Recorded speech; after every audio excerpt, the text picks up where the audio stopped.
Sibonile negoli leKaizer Chiefs. Sibonile. Hayi angazi noma awalangenile walibaliwe. Hayi lingenile ukuba khona iVAR i-VAR mhlambe bingasho kuyi ngoba uLilepo lo ogxumile maqeda kushaya ifree kick. Lithe icamera seyifreezile ibhola lisela. Usephumile idefender yeChiefs lo umlungu uMcCarthy. Usebadlule bonke abadlali.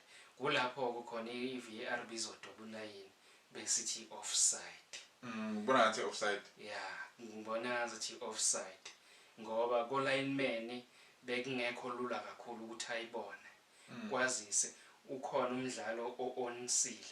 Onsile uLilepo wamonisa nomdlalo weChiefs ongenhla. Usethe sephuma lo akabonanga ukuthi yini eqala ukudlalwa kuqala ibhola. Ngithi fanele kuqala kudlalwe ibhola bese uyaphuma kubashiya abadlali ngeke ube yi-offside. Kodwa makuphuma umdlali kuqala kwamadla lingakadlali kusuke offside. Ushawe ileyo ke ulineman kule goal leKaizer Fish and yagcina iwine ngalo. Of which kusho ukuthi igame level yabo beyingekho high enough because azange libe khona elinye igoli ngaphandle kwaleli lisola ukuthi li offside. Mina bengayiboni